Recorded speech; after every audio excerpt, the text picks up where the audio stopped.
जो स्त्री अपने पति के साथ रात में सोती नहीं है वह कान खोल करके सुन ले, बाद में पछताना नहीं पड़ेगा। मित्रों, आज की वीडियो आपके लिए बहुत कुछ खास होने वाली है, जिसमें आज का विषय है, आज की हमारी चर्चा है कि जो स्त्रियां रात्रि में अपने पति के साथ शयन कक्ष में सोती नहीं है या अपने पति को साथ सोने देती नहीं है तो उनको बाद में पछताना ही पड़ता है।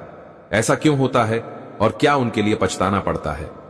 वैसे तो यह बताया गया है कि पति पत्नी के लिए अलग ही सोना चाहिए, लेकिन आप इस टाइटल को सुनकर के बड़ा ही आश्चर्य में पड़ गए होंगे। क्या ऐसा भी जरूरी है कि पति पत्नी साथ में ही सोए, अलग न सोए? तो दोस्तों आइए, इस वीडियो में आज आपको हम बताएंगे कि स्त्री के लिए पति के साथ सोना भी जरूरी है। वो कैसे, तो आइए देखेंगे एक कहानी के माध्यम से, और साथ ही साथ आपको यह भी बताएंगे मनुष्य की 3 गलतियों के बारे में कि जो मनुष्य 3 गलतियां करता है, जानबूझकर भी 3 गलतियां कर बैठता है, मानता नहीं है और बाद में कुछ समय के बाद फिर वो पूरी तरह से हो जाता है। क्योंकि उन 3 गलतियों के कारण तो वे 3 गलतियां कौन सी है वह भी हम आगे वीडियो में आपको बताएंगे, और यह भी बताएंगे कि स्त्री के लिए पति के साथ सोना जरूरी है या नहीं है, या क्यों जरूरी है। तो इन्हीं 2 विषयों पर हम इस वीडियो में चर्चा करेंगे। बस आपसे निवेदन है कि आप हमारी वीडियो के साथ अंत तक हमारे साथ जुड़े रहे, और जो भी हम कहानी के माध्यम से आपको समझाने के लिए जा रहा है उस चर्चा को ध्यानपूर्वक सुने और कमेंट बॉक्स में श्रद्धा से राधे कृष्णा जरूर लिखे। भगवान कृष्ण आपकी सारी मनोकामनाएं पूर्ण करेंगे। तो चलिए दोस्तों, बढ़ते हैं आगे। प्रिय दर्शकों, एक समय की बात है, देवर्षि नारद जो थे भगवान नारायण का जाप करते हुए पृथ्वी लोक का भ्रमण कर रहे थे। तभी उन्होंने देखा कि एक आदमी काफी तेजी से जंगल की ओर रात्रि में चला जा रहा है। देवर्षि नारद उस आदमी को देख करके आश्चर्यचकित हो गए। सोचने लगे, इतनी रात में हर कोई अपने अपने घर में घोर निद्रा में सो रहा होगा, लेकिन यह आदमी जंगल की ओर रात्रि में क्या करने जा रहा है और कहां जा रहा है? ऐसा सोचते हुए देवर्षि नारद उस व्यक्ति का पीछा करने लगते हैं। वे आदमी आगे आगे जा रहा था और देवर्षि नारद उस आदमी का पीछा करते करते आकाश मार्ग से होते हुए उसके पीछे पीछे जा रहे थे। दोस्तों, कुछ देर बाद वो नौजवान युवक एक झोपड़ी के पास पहुंच जाता है, जहां पर एक अत्यंत सुंदर स्त्री झोपड़ी के बाहर खड़ी हुई थी। देखने में बहुत ही सुंदर थी। स्त्री उस नौजवान को आते हुए देखकर कहती है, आइए, काफी देर से मैं तुम्हारा इंतजार कर रही थी, तुम काफी देर से आए हो। तब नौजवान भी कहता है कि हे प्रिय, आज मेरी पत्नी काफी देर में सोई, इसलिए आने में मुझे थोड़ा विलंब हो गया। तब औरत कहती है, कोई बात नहीं, भला तुम आए तो मुझे भी आज अपने पति को सुलाने में थोड़ी देर हो गई, लेकिन फिर भी तुमसे पहले ही आ गई। प्रिय दर्शकों, देवर्षि नारद दोनों की बातें सुन रहे थे। तभी औरत कहती है, चलिए अब हम दोनों अभी झोपड़ी के अंदर जल्दी चलते हैं और जिंदगी का असली आनंद लेते हैं। इतना कहने के बाद में दोनों झोपड़ी के अंदर चले गए। देवर्षि नारद यह देख करके आश्चर्य में पड़ गए और कहने लगे, वह रे पृथ्वी लोक की स्त्री और पुरुष दोनों का विवाह हो गया है, और फिर भी दोनों अपने अपने जीवन साथी को धोखा दे रहे हैं। इन्हें थोड़ी भी शर्म नहीं आती और किसी बात का भय इन लोगों को नहीं होता कि अपनी स्त्री और पति के साथ विश्वासघात करना कितना बड़ा पाप होता है। ऐसा लोग क्यों करते हैं? इसका कारण क्या है मित्रों? इस घटना को देखते हुए देवर्षि नारद के मन में कई सवाल उठने लगे, और फिर इस प्रश्न का उत्तर जानने के लिए देवर्षि नारद नारायण नारायण का जाप करते हुए आकाश मार्ग से होते हुए कैलाश पर्वत पर जाने लगे। कुछ ही देर बाद देवर्षि नारद जो थे कैलाश पर्वत पर पहुंच जाते हैं, जहां पर भगवान शिव कैलाश पर्वत पर अपने आसन पर विराजमान थे। देवर्षि नारद को आते हुए देखकर भगवान शिव कहते हैं, आइए देवर्षि नारद, कैलाश पर्वत पर आपका स्वागत है। तब देवर्षि नारद भगवान शिव से कहते हैं, प्रभु प्रणाम। तब भगवान शिव देवर्षि नारद से बोले कि हे देवर्षि नारद, आज अचानक ही कैलाश पर्वत पर पधारने का क्या कारण है? तब देवर्षि नारद भगवान शिव से कहने लगे कि हे प्रभु, आज मैं पृथ्वी लोक का भ्रमण करने के लिए गया था। तभी मैंने एक विचित्र घटना देखी। उस घटना को देख करके मेरे मन में एक विकराल प्रश्न उठा, और उसी प्रश्न का हल जानने के लिए आपके पास में चला आया हूं। कृपया करके मुझे मेरे इस प्रश्न का उत्तर देकर मेरी शंका का समाधान करें, आपकी बहुत बड़ी कृपा होगी। तब भगवान शिव कहते हैं कि देवर्षि नारद, तुम निश्चिंत होकर के अपने प्रश्न पूछो, मैं तुम्हारे प्रश्न का उत्तर अवश्य दूंगा। भगवान शिव के मुख से इतना सुनते ही देवर्षि नारद कहने लगे कि हे प्रभु, मैं आपसे जानना चाहता हूं, कुछ स्त्रियां अपने पति के साथ सोती नहीं हैं, न रथ कीड़ा करने देती है, और हे प्रभु, मनुष्य अपने जीवन में कौन सी 3 गलतियां कर देता है जिससे उसे जीवन भर पछताना पड़ता है, और जो लोग वे गलती नहीं करते हैं उनका जीवन हमेशा खुशहाल बना रहता है। मनुष्य को अपने जीवन में कौन सी 3 कार्य कभी नहीं करने चाहिए। दोस्तों, भगवान शिवदेव ऋषि नारद के मुख से इतना सुनते ही कहते हैं कि हे देव ऋषि नारद, आज तुमने बड़ा ही उत्तम प्रश्न किया है, जो समस्त मानव कल्याण हेतु अत्यंत महत्वपूर्ण यह प्रश्न है। यह प्रश्न प्रत्येक मनुष्य को एक बार अवश्य जानना चाहिए, क्योंकि कुछ लोग जवानी में कुछ गलतियों के कारण अपने संपूर्ण जीवन को बर्बाद कर लेते, और जो लोग अपनी जिंदगी को खुशहाल बनाना चाहते हैं उन्हें यह बातें जानना अति जरूरी है। देव ऋषि नारद, अब मैं तुम्हें एक अत्यंत महत्वपूर्ण और ज्ञानवर्धक कथा के माध्यम से सभी प्रश्नों का उत्तर बताने के लिए जा रहा हूं। तुम इस कहानी के लिए बहुत ही ध्यानपूर्वक सुनना। भगवान शिव के मुख से इतना सुनते ही देव ऋषि नारद कहने लगे कि हे प्रभु, आप कृपया करके कहानी को जल्दी से आरंभ कीजिए। मैं आपको वचन देता हूं कि इस कहानी को शुरू से लेकर अंत तक अवश्य सुनूंगा, और हे प्रभु, इस कहानी का व्याख्यान समस्त लोकों में जाकर के करूंगा। दोस्तों, फिर भगवान शिव जो है वो कथा को आरंभ करते हैं और कहने लगे कि हे देव ऋषि नारद, पूर्व काल की बात है। एक नगर में बहुत ही सामान्य जीवन जीने वाला एक किसान रहता था, जिसका एक पुत्र था। उसका नाम था राघवेंद्र। किसान बहुत धनी था, उसके पास बहुत धन था, क्योंकि किसान खेती के कार्य में काफी मेहनत करता था, इसलिए उसकी फसल अच्छी आती थी और बहुत सारा अनाज भी पैदा होता था।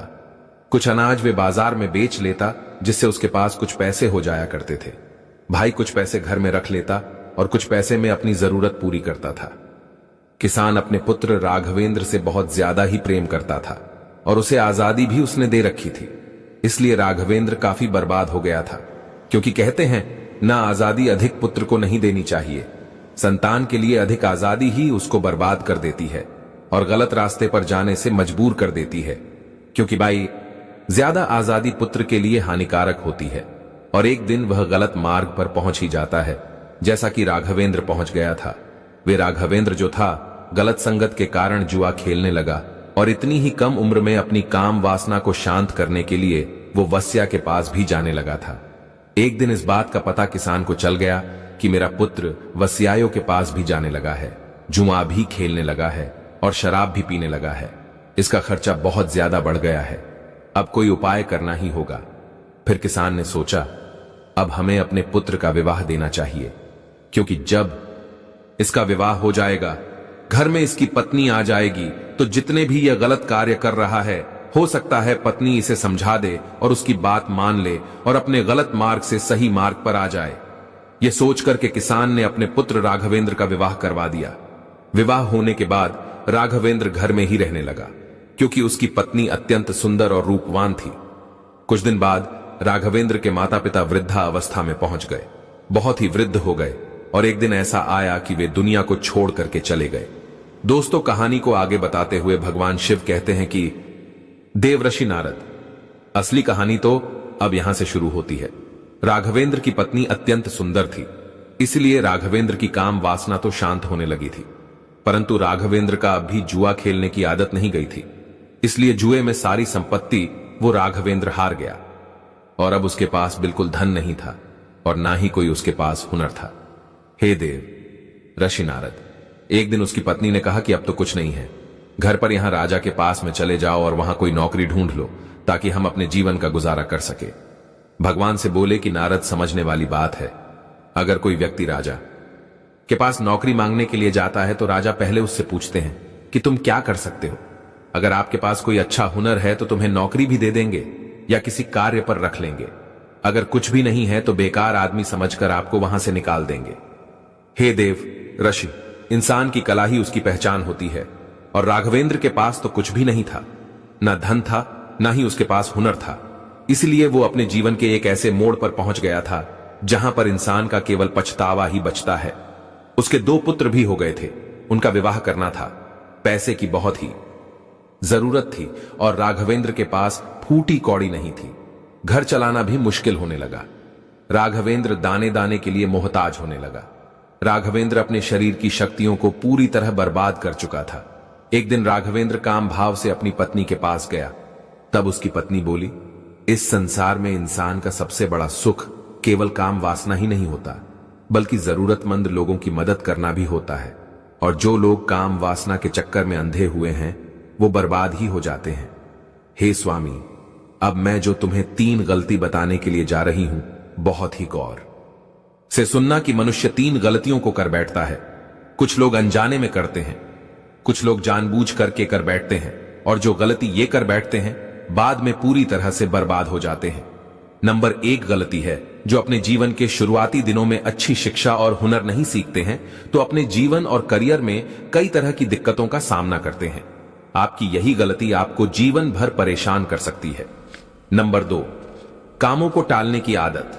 अगर आप अपने जवानी के दिलों में किसी भी काम को करने में आनाकानी करते हैं और उस समय का सही तरीके से इस्तेमाल नहीं करते हैं तो ऐसा होने की वजह से आगे चलकर आपको अपने लक्ष्य को हासिल करने में काफी परेशानी भी हो सकती है। और नंबर 3 है, गलत संगत में रहना।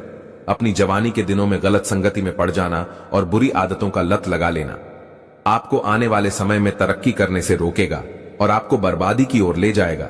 और सबसे जरूरी बातें हैं कि सेहत का ध्यान ना रखना। अगर आप जवानी के दिनों में अपने शारीरिक और मानसिक सेहत का ध्यान नहीं रखते हैं तो समय में आगे चलकर आपको कई तरह की बीमारियां भी हो सकती हैं। इसीलिए अपनी सेहत का विशेष ध्यान रखना अति आवश्यक होता है। तुमने तो अपने जीवन की शुरुआत ही गलत कर ली, इसलिए आज हम लोगों को इस तरह दिक्कतों का सामना करना पड़ रहा है। अब मैं तुम्हारे साथ काम कीड़ा नहीं करना चाहती हूं, बस तुम्हारे साथ सोना चाहती हूं ना, सुलाना चाहती हूं। अब उम्र आधी से ऊपर हो गई है, मैं भगवान की सेवा करना चाहती हूं। भगवान हम लोगों की सहायता अवश्य करेंगे। अब यही समय है कि आत्मा को परमात्मा से जोड़ने का बाल अवस्था यानी जवानी तक लोगों का जीवन ब्रह्मचारी होता है। ब्रह्मचारी के बाद लोग विवाहित जीवन में जाते हैं। विवाहित जीवन में आने के बाद पुत्र की कामना करते हैं, पुत्र होने के बाद बहू की कामना करते हैं, फिर बूढ़े हो जाते हैं और फिर उस ब्रह्मचारी जीवन में वापस चले जाते हैं जहां से विवाहित जीवन में आए थे। इसलिए अब ब्रह्मचारी में जाना ही बेहतर है। जिस तरह युवा अवस्था को बर्बाद किया है उस तरह वृद्धावस्था को लोगों को बर्बाद नहीं करना चाहिए। पूजा, ज्ञान, सत्संग, भजन करना चाहिए और मैं अपने आप को बर्बाद होने देना नहीं चाहती हूं। अब तो तुम समझ ही गए होगे कि मैं तुम्हारे साथ काम क्रिया क्यों नहीं करना चाहती हूं और क्यों नहीं सोना चाहती हूं। अब हम लोगों का केवल एक ही लक्ष्य है, अपने बच्चों का विवाह कर देना। तुम काम क्रिया भूल करके मेहनत पर ध्यान दो, भगवान हम लोगों की जरूर सुनेगा। मित्र कहानी को आगे बताते हुए भगवान शिव कहते हैं कि देव ऋषि नारद उस राघवेंद्र की पत्नी ने सही कहा था कि जो मुझसे सच्चे मन से जुड़ जाते हैं उन्हें कभी कोई चीज की तकलीफ हो ही नहीं सकती है। फिर क्या होता है, उस औरत को एक बूढ़ी औरत मिल जाती है और वे बूढ़ी औरत जो थी अपना सारा धन संपत्ति उसको दे देती है और उसके घर में रहने लगती है। कहती है कि मेरे पास कोई पुत्र नहीं है, तुम ही सबको संभालो, मुझे 2 वक्त की रोटी मिल जाए, इतना ही मेरे लिए काफी है। फिर वे बूढ़ी औरत राघवेंद्र के घर ही रहने लगी। राघवेंद्र ने अपने दोनों लड़कों का विवाह भी किया और हंसी खुशी से पूरे परिवार में रहने लगता है। भगवान शिव कहते हैं कि देवर्षि नारद उस बुढ़िया के धन से राघवेंद्र का परिवार जो था उसमें सुधार तो आ गया, उसके घर में धन भी हो गया, लेकिन वो राघवेंद्र जो था थोड़ा गलत मार्ग पर पहुंच गया। उसकी स्त्री ने उसके साथ सोने से मना कर दिया, काम क्रिया करने से भी मना कर दिया और इसीलिए राघवेंद्र जो था दूसरे रास्ते पर निकल गया, जो रास्ता राघवेंद्र के लिए बहुत ही गलत था, जिसे आप देख करके आ रहे हो।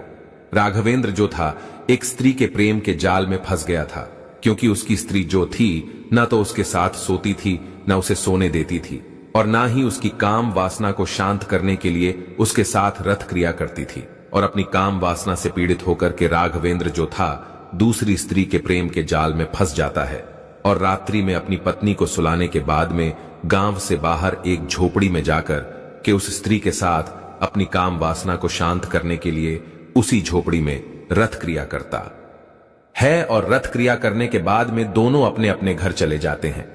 भगवान शिव कहते हैं कि देव ऋषि नारद, मेरे कहने का मतलब है कि स्त्री के लिए यह भी नहीं करना चाहिए, एकदम से इस तरह से अपने पति का त्याग नहीं करना चाहिए जिस तरह से राघवेंद्र की पत्नी ने कर दिया था, क्योंकि एकदम जो स्त्री अपने पति के साथ सोना छोड़ देती है और उसके साथ रथ क्रिया करना बंद कर देती है तो पति जो है वो गलत मार्ग पर निकल ही जाता है, क्योंकि अपने पति के लिए धीरे धीरे सही मार्ग पर लाया जा सकता है, एकदम नहीं लाया जा सकता। आइए देवर्षि, मैं स्त्रियों के लिए 3 महत्वपूर्ण ये बातें बताता हूं जो स्त्री के लिए कदापि नहीं करनी चाहिए। नंबर 1 है, स्त्री के लिए अपने पति के साथ रात्रि में विश्राम करना, उसके साथ सोना बिल्कुल बंद नहीं करना चाहिए, एकदम नहीं छोड़ना चाहिए। और जो स्त्रियां अपने पति के साथ रात्रि में सोने से इनकार करती है और बंद कर देती है, तो पति जो है फिर दूसरी स्त्रियों की तलाश में निकल ही जाता है। इसलिए स्त्री को चाहिए कि अपने पति के साथ रात्रि में सोने का त्याग ना करे। और नंबर 2, स्त्री को यह भी चाहिए कि अपने पति के साथ रथ क्रिया करना भी बंद ना करे। जो स्त्री अपने पति के साथ में रथ क्रिया नहीं करती है, एकदम उसे बंद कर देती है, तो पति व्यभिचारी बन जाता है और वह पराई स्त्री के साथ विचार करने लगता है। क्योंकि स्त्री ही जो है वह अपने पति को वर विचार करने से बचाती है, और वरना पति तो व्यभिचारी बन ही जाता है। जो स्त्री अपने पति की सारी इच्छाएं पूर्ण करती है और एक दिन सही मार्ग पर लाकर के उसे खड़ा कर देती है, तो वही स्त्री उत्तम मानी जाती है। और जो स्त्री अपने पति के शारीरिक संबंधों का त्याग कर देती है, तो वह अपने पति के वर विचार होने की दोषी कहलाने लगती है। इसलिए हर स्त्री को चाहिए कि वह अपने पति के साथ रथ क्रिया करे और अपने पति की काम वासना को भी शांत करे, ताकि उसका पति पराई स्त्री के चक्कर में वर विचार ना कर पाए। और नंबर 3 है, स्त्री को चाहिए कि उसका पति यदि काम वासना में अधिक लिप्त रहता है, तो धीरे धीरे उसे सही मार्ग पर लाए, उसे अच्छी अच्छी चर्चाएं सुनाए, अच्छा अच्छा सत्संग करवाए, और जहां भगवान की चर्चाएं चलती हो वहां उसे लेकर के जाए, ताकि उसकी दूषित बुद्धि में सुधार आ पाए और वो धीरे धीरे सही मार्ग पर आ पाए, भगवान का भजन कर पाए और भगवान का तप कर पाए। तभी पत्नी का जीवन सफल होता है। ऐसा नहीं है कि स्त्री तो भगवान के भजन में लिप्त हो गई और पति वर विचार करने लगा, और पति का उसने शारीरिक संबंधों से बिल्कुल त्याग कर दिया। पति वर विचार के मार्ग पर पहुंच गया और खुद स्त्री भगवान के भजन में लिप्त हो गई, तो यह भी गलत है। क्योंकि पति पत्नी जो होते हैं वो जिंदगी रूपी गाड़ी के दोनों पहिया होते हैं, और एक पहिया जो होता है वो अगर रास्ते से बाहर निकल जाता है तो चलने में गाड़ी को झटका लगता है। इसलिए स्त्री को चाहिए कि हर तरह से अपने पति की इच्छाएं पूर्ण करते हुए और उसे सही मार्ग पर लाकर के खड़ा कर देना। ऐसा जो स्त्रियां करती हैं, वे स्त्रियां इस समाज में सर्वश्रेष्ठ कहलाती हैं और अपने पति को गलत रास्ते पर जाने से रोक लेती हैं, वर विचार करने से भी बचा लेती हैं, ताकि अपने साथ साथ अपने पति का भी कल्याण करवा देती है। भगवान कहते हैं कि नारद, अब तो तुम जान ही गए होगे कि जिस पुरुष के लिए आप देख करके आ रहे हो कि उस कुटिया में स्त्री के साथ जो रथ क्रिया में लिप्त था, वह राघवेंद्र ही था। जो उसकी स्त्री ने उसके साथ शारीरिक संबंधों से बिल्कुल अपना मुख मोड़ लिया, ना तो उसके साथ सोती थी और ना उसके साथ रथ क्रिया करती थी। अपनी काम वासना को शांत करने के लिए राघवेंद्र जो था, पराई स्त्री के साथ वर विचार करने में लिप्त हो गया, जिसे आप देख करके आ रहे हो। दोस्तों, देवर्षि नारद अपने प्रश्नों का हल जान करके बहुत ही प्रसन्न हो जाते हैं और नारायण नारायण का जाप करते हुए वहां से प्रस्थान कर जाते हैं। तो दोस्तों, उम्मीद करता हूं यह जानकारी आपके लिए भी बहुत ही पसंद आई होगी। यदि अच्छी लगी है तो कमेंट बॉक्स में जरूर बताइएगा। इतना समय देने के लिए आप सभी का बहुत बहुत धन्यवाद। अब दीजिए इजाजत, मिलते हैं अगली वीडियो में किसी और ज्ञान चर्चा के साथ। वीडियो लाइक करना मत भूलिएगा। सभी सब्सक्राइबर बंधुओं एवं दर्शक भाई के लिए ओम नमः शिवाय।